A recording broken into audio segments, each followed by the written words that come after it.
Zodiac, a symbol that now stands for terror in San Francisco. Today, there was a possibly significant development in the terrifying case of the man who calls himself Zodiac and has boasted that he is responsible for 5 murders in the last 9 months. In Zodiac's latest letter last week, he threatened to make a busload of school children his next victims. Since then, a killer who mocked the police, a killer who played with the media, a killer who seemed to kill without a pattern, without a motive, and without ever being caught. So sit back, stay alert, and let's go deep into the dark mind of the Zodiac. This video contains details of real crimes. Viewer discretion is advised. Welcome to Universal Crime, the channel where we dig into the darkest, wildest, and most mind-blowing true crime stories America has ever seen. Now today, we're not just talking about a killer, we're talking about the killer. The one who taunted cops, clowned on the media, and played mind games with the entire state of California. A man who treated murder like his personal hobby. A man who left behind codes, ciphers, threats, and a legacy of mystery that still hits like a punch to the gut. This is the full, extended, deep dive story of the Zodiac Killer. Before we jump in, remember, everything you're about to hear is real. Real victims, real terror, and real fear that gripped Northern California for years. So let's roll things back. December 20th, 1968, Vallejo, California. A calm, quiet area, very small town America. Teenagers Betty Lou Jensen and David Faraday are out on a date. 2 kids enjoying winter break, thinking about holidays, not thinking about danger. They park on Lake Herman Road, a dark rural stretch where teenagers go to talk, hang out, and be alone. But sometime after 11 p.m., someone approaches their car.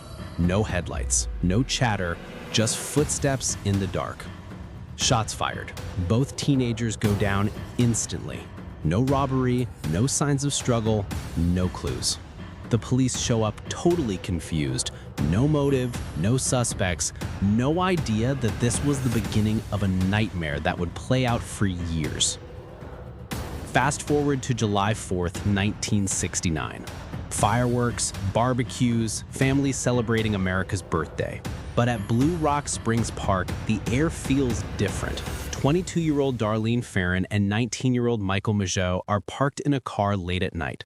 Then, a second car pulls up behind them. The driver steps out, shines a flashlight in Michael's eyes, and then, bam, bam, bam, opens fire. Michael somehow survives. Darlene doesn't. And then the weirdest part hits. A phone call. Vallejo PD. A calm male voice, not scared, not rushed, just casual, says, "I want to report a double murder. If you go 1 mile east, you'll find kids in a brown car. I also killed those kids last year." The call came from a phone booth near the police station. The killer was close, real close. On August 1st, 1969, 3 newspapers received nearly identical letters. One for the San Francisco Chronicle, one for the San Francisco Examiner, one for the Vallejo Times-Herald. The handwriting is janky, slanted, uneven, shaky but confident. The letters open with the line that becomes legendary. "This is the Zodiac speaking." And boom, just like that, the killer names himself. Inside those envelopes is something darker, the famous Zodiac cipher.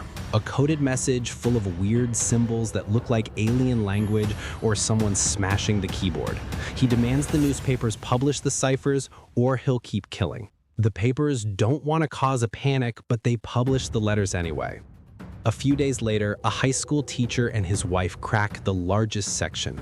The decoded message reads, "I like killing people because it is so much fun." No name, no motive, just a killer bragging about enjoying murder. The public freaks out, schools panic, police are scrambling, and the Zodiac is sitting back somewhere probably grinning at the chaos he created. Next attack, September 27th, 1969, Lake Berryessa. College kid Brian Hartnell and Cecilia Shepard are toasting the sunshine, chilling near the water, talking about life, plans, school, normal stuff.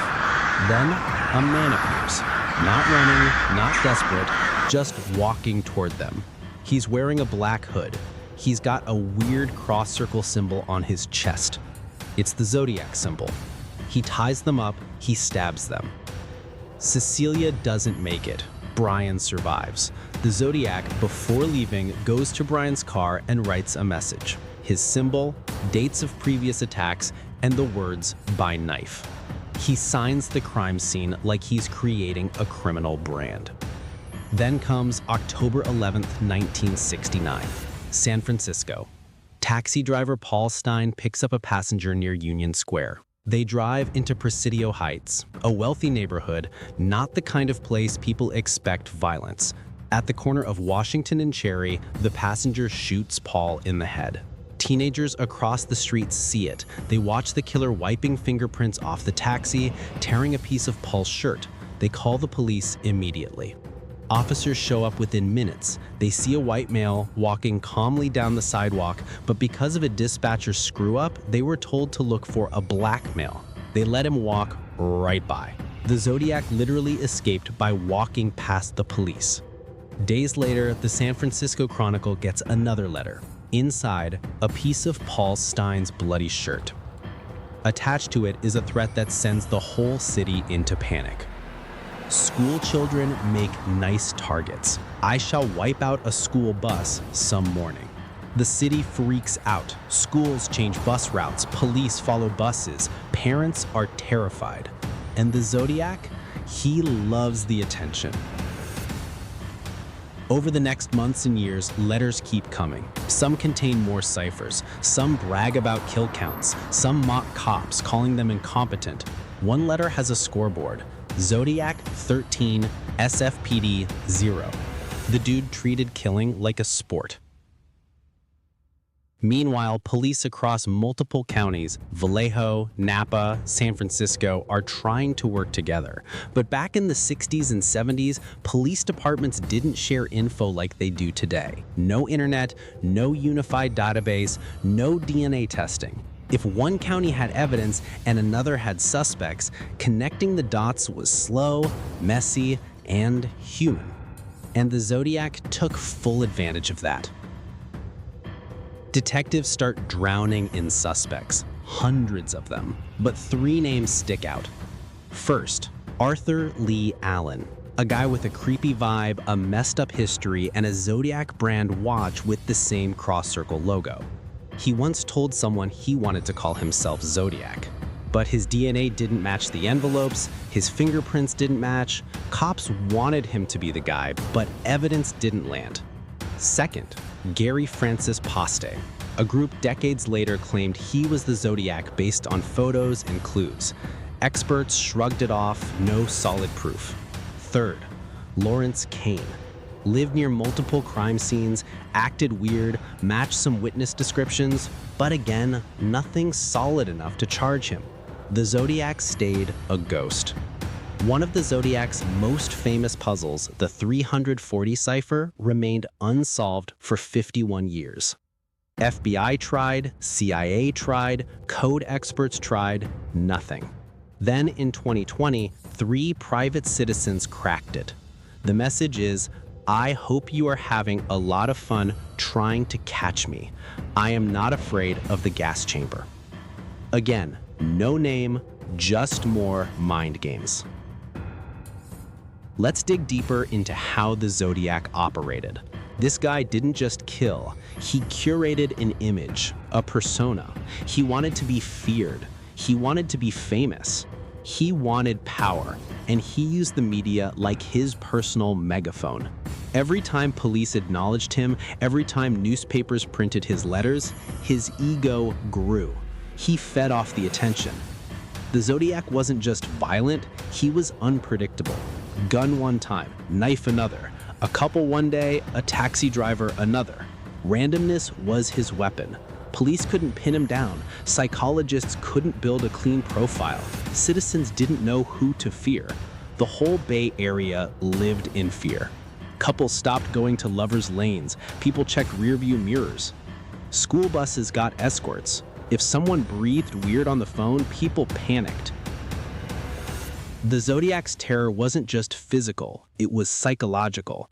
This guy wrote about bombs, claimed he planted them, sent diagrams, drew maps with targets. Some letters sounded like jokes, some were angry, some referenced movies, symbols, weird religions. The guy talked about collecting slaves for the afterlife. The guy was either genius-level twisted or unbelievably delusional. By the early 1970s, Zodiac activity slowed down. Letters came less often, attacks stopped. Maybe he quit, maybe he moved, maybe he died. Nobody knows. What we do know is that he left an imprint on American crime history forever. All right, welcome back to Universal Crime. We're picking up right where we left off, diving deeper into one of the coldest evil masterminds America ever faced. You already know the Zodiac wasn't some random killer. This dude was strategic, calculated, and way too obsessed with attention. But part one was just the setup. Now we're going deeper into the chaos he created, the suspects who nearly got pinned, the wild theories, the mistakes police made, and the psychological profile that cracks open what kind of mind actually sits behind a symbol like that cross-circle logo. So let's get into it. The late 60s and early 70s were straight up chaos in Northern California. People weren't just scared, they were paranoid. Couples stopped parking at night. Teenagers stopped sneaking out. If someone walked up behind you, your heart jumped. And the Zodiac made sure to keep adding fuel to the fire. He kept sending letters, kept sending those wild threats. He literally wrote about blowing up a school bus. He drew diagrams like he was building some Hollywood movie bomb. The weirdest part? Police didn't know which threats were fake and which ones might be real, so law enforcement spent insane hours trying to follow up on clues that sometimes went nowhere. Newspapers didn't know whether to print his letters and risk mass panic or ignore him and risk more attacks. The Zodiac had the entire Bay Area wrapped around his finger, and he knew it. One thing that separates the Zodiac from most killers is how much he controlled the narrative. He didn't just want to kill. He wanted the world to watch. He wanted the world to react. He wanted cops to feel dumb. He wanted the media to chase him. Every time the Chronicle printed a letter, every time the police chief made a statement, every time citizens talked about him, he gained power. And bro soaked that up like fuel. The Zodiac basically created one of the earliest versions of a viral villain. Now let's break into one of the heaviest topics people still argue about. The suspects. We already talked about Arthur Lee Allen, the number one suspect for decades. The dude who police really wanted to be the Zodiac. But Allen wasn't an easy match. Some of the facts lined up, sure, the watch, the creepy behavior, the weird comments, but facts also didn't line up, like DNA from stamps and envelopes not matching him. Police spent years circling around Allen, and some detectives even went to their graves believing he was the guy. But without proof, he stayed a maybe. Gary Francis Post? More modern theory pushed mostly by online groups. They claimed his forehead scars matched markings in the Zodiac's letters. Problem is, experts weren't convinced. No hard proof. Lawrence Kane? Interesting dude. Lived close to victims, had brain trauma, got weird around women, matched descriptions, but again, no solid evidence. And these three were just the tip of the iceberg. There were hundreds of suspects. Some normal guys, some weirdos, some criminals, some totally innocent people whose lives got wrecked because they looked like the Zodiac. But here's the thing, the Zodiac was smart, too smart. He gave away just enough info to confuse cops, but never enough to catch him. He talked about collecting slaves for the afterlife. He referenced movies like The Most Dangerous Game. He talked about hunting humans like animals. He quoted newspapers. He played with words like puzzles. This wasn't some sloppy, impulsive murderer. This was someone who planned, plotted, and performed. It gets crazier when you look at how many letters he wrote. Over 20 dozen. Some letters included ciphers nobody could crack for decades. The 340 cipher? Uncrackable for 51 years. And the solution didn't reveal his name or address or anything useful. It was basically another flex, another look how smart I am moment. Some letters were full of jokes, weird drawings, threats, and even random bragging. And sometimes he claimed victims that weren't linked to him at all. That's the wild part. You can't even trust his kill count because half the time he might have just been lying for attention. Meanwhile, the police were trying everything: lineups, interviews, fingerprinting people, checking handwriting, talking to witnesses, doing roadblocks, doing stakeouts. But for every clue that seemed promising, there were 10 dead ends. Witness descriptions varied. Fingerprints didn't match, handwriting experts couldn't agree, evidence went missing. And this next part is important. The Zodiac attacked in different counties. That meant different police departments, different chiefs, different detectives, different rules. They weren't all sharing info easily, and Zodiac played those gaps perfectly. Now let's get into some of the alternate theories. Not the mainstream suspect, but the ones hardcore true crime buffs debate. There's the two killers theory. Some people think the Zodiac might have actually been a team. Why? Because the writing style in the letters sometimes changes. The grammar shifts, the tone jumps. Some letters seem smarter than others. The murders themselves vary a lot too. Guns, knives, different approaches, different victim types. Some people think 2 or even 3 people might have taken turns writing letters to throw everyone off. Is that proven? Nope, but it's one of those theories that refuses to die. Then there's the theory that the Zodiac was military. Some say the precision, the marksmanship, the discipline in the attacks hints at military training. Others think he might have worked in printing or newspapers because of the way he handled the letters. Some think he was a school teacher. Some think he was a cop. And then there are the wild theories like the Zodiac being the Unabomber, Ted Kaczynski, or being the same guy behind the Texarkana Moonlight murders. None of those have evidence, but man, the theories keep spinning. Now let's shift into the psychological breakdown, what experts believe about his personality. First, the dude clearly had narcissistic traits. He wanted the world to talk about him. He wanted fame. He wanted control. Second, he was manipulative as hell. He understood exactly how people would react. Third, he had delusions. Talking about slaves in the afterlife, that's not normal behavior. Fourth, he was patient. Most killers slip up. They rush, they panic, they make mistakes. The Zodiac stayed calm, planned, vanished. And fifth, he was adaptable. Gun, knife, day, night, couples, individuals. He switched methods to stay unpredictable.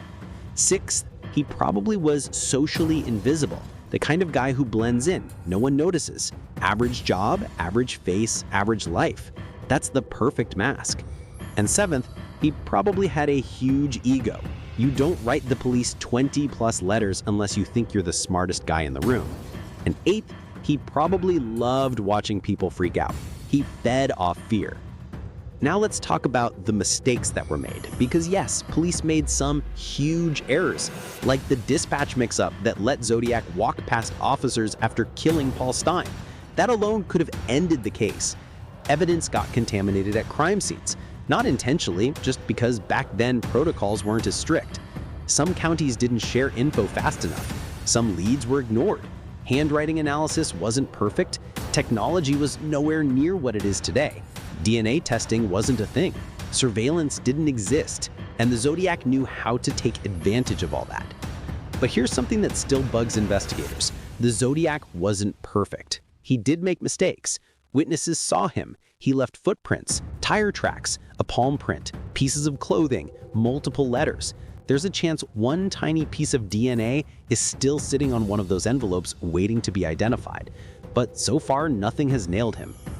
As the 1970s rolled on, the Zodiac's letters slowed down. Then they mostly stopped. Some say he kept going under different names. Others say he retired because he got older. Some say he died. Some say he moved to another state and kept killing quietly. But here's the crazy thing. The Zodiac's shadow didn't fade. It kept growing. Every time a new detective opened the case, every time a TV show aired an episode, every time a new cipher got cracked, every time DNA made progress, the legend grew. And here's something that blew people's minds. Some letters people thought were from the Zodiac turned out not to be from him. They were written by copycats. Yep, other people literally pretended to be the Zodiac. That's how big this case became. The Zodiac wasn't just a killer, he became a symbol of fear. But buckle up, because part 2 isn't done yet. We're about to dive into the lesser-known attacks, the possible victims nobody talks about, the connections experts debate, and the small details that might reveal the truth about who the Zodiac really was. So let's get into the attacks not officially confirmed. There were crimes before 1968 and after 1969 that looked suspiciously Zodiac-like.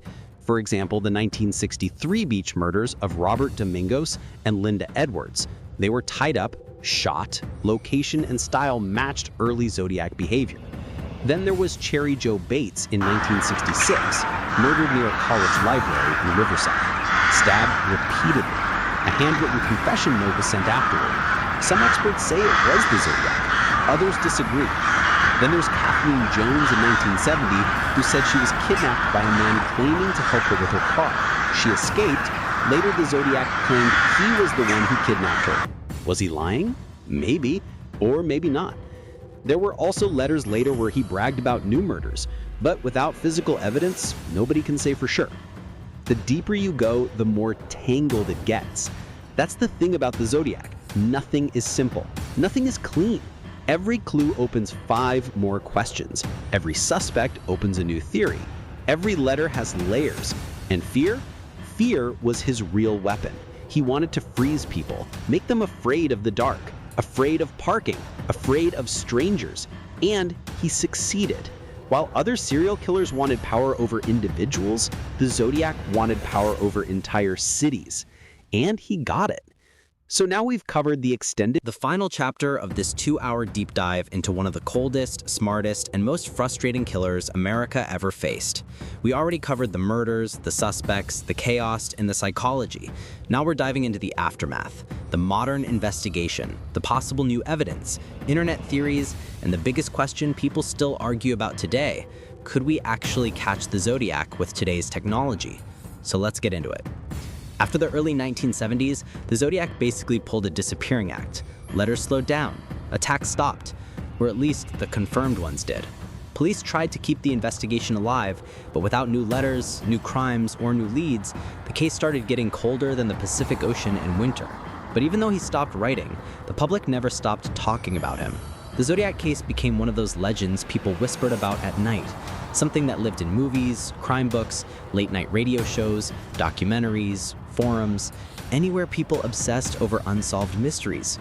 And even decades later, cops wouldn't let it go. Old detectives retired and new detectives picked up the case. Each generation had new tools, new ideas, new suspects, new technology. Let's talk about that technology, because this is where things get wild. Back in 1969, DNA testing didn't exist. Fingerprint databases were primitive. There were no security cameras everywhere, no cell phones, no digital tracking, no internet. Today, completely different world. And every time technology stepped forward, the Zodiac case got another chance. One of the biggest game changers was DNA. Police pulled DNA from stamps and envelopes sent by the Zodiac. Problem is, they don't know for sure if the DNA belongs to him. It could have been a postal worker, a newspaper employee, a detective, even someone who handled it decades later. But still, DNA opened the door.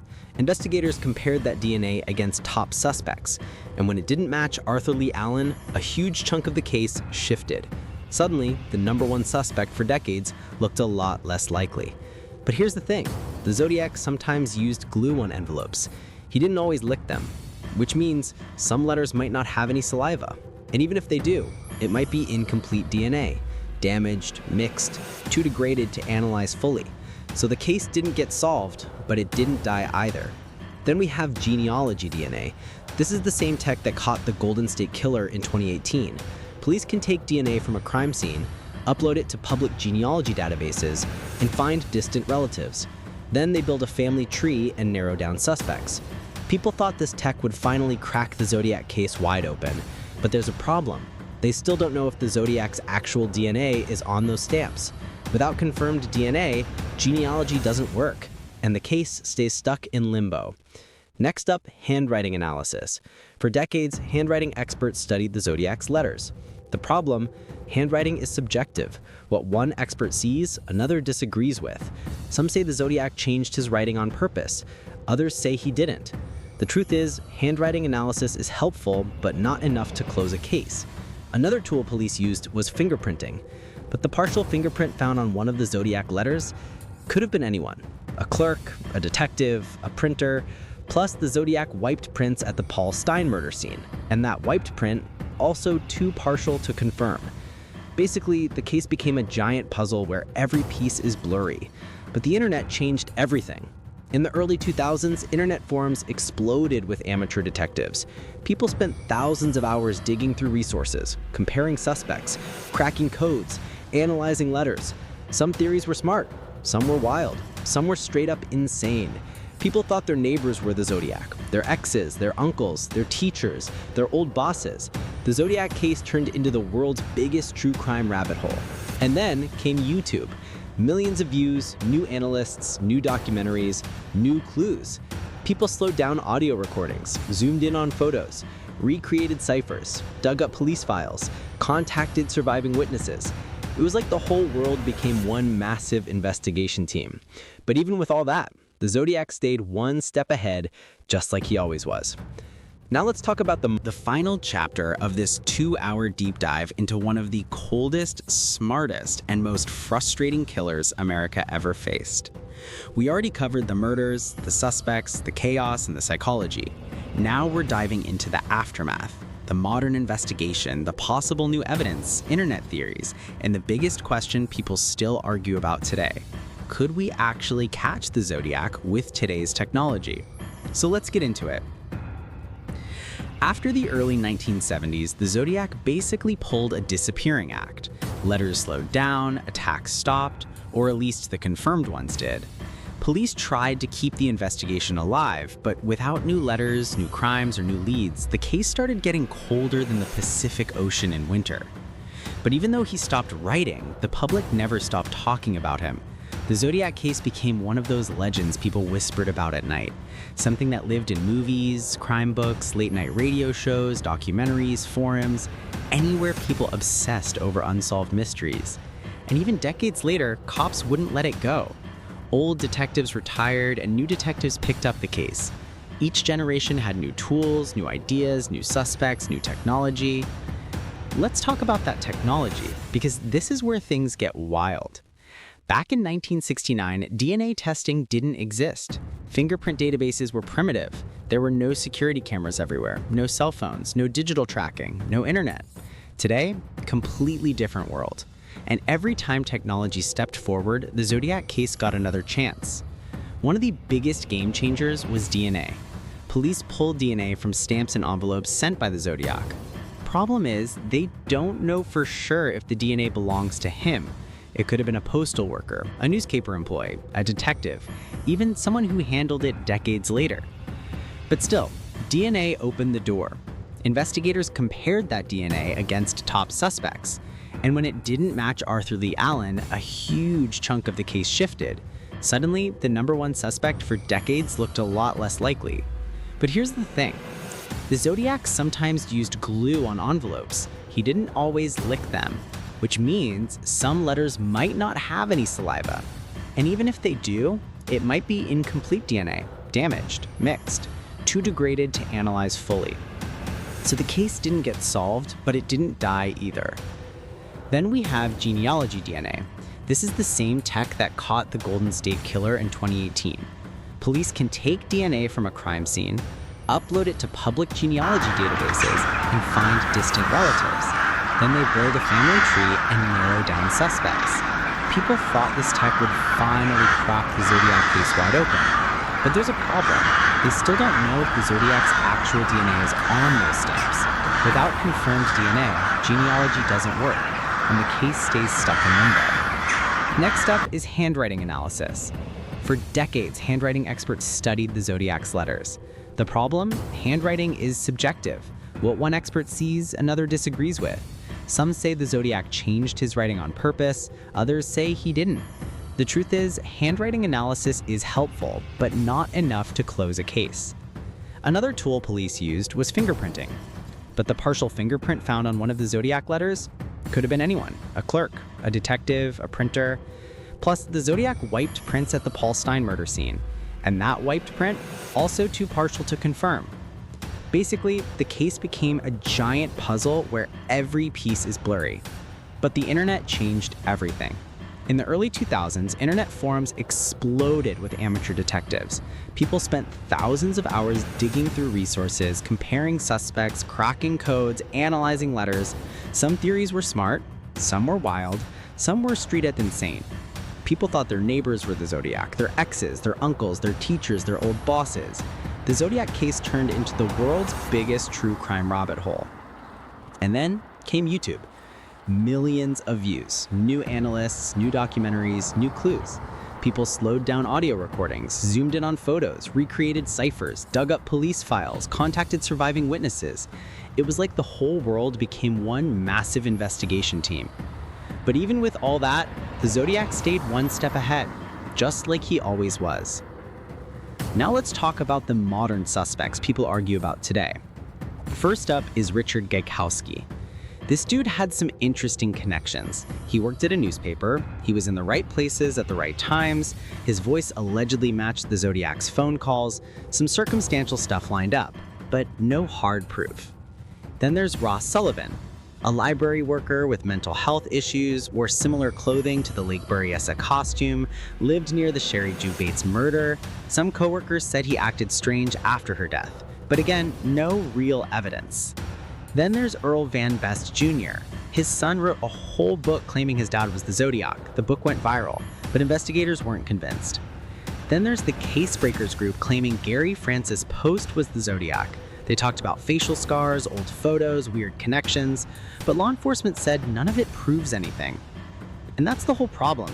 Every theory has pieces, but never the full picture.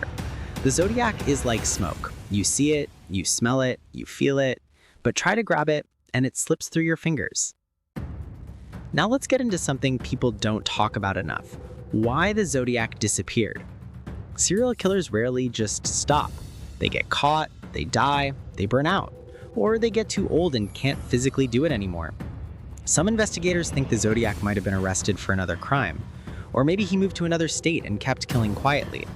Others think he died, maybe from illness or an accident. Some believe he changed his MO and became unrecognizable. Some even think he loved the fame more than the killing, and once the world stopped reacting the way he wanted, he got bored. It's dark, but possible. Now let's hit one of the biggest mysteries: the uncracked cipher, the final one. The Zodiac sent multiple codes. We cracked the 408 cipher, we cracked the 340 cipher, but there's one believed to reveal. If you found this documentary interesting, make sure to like the video, subscribe to Universal Crime, and let me know which case you want next. Thank you for watching, stay safe, stay aware, and remember, some mysteries never die.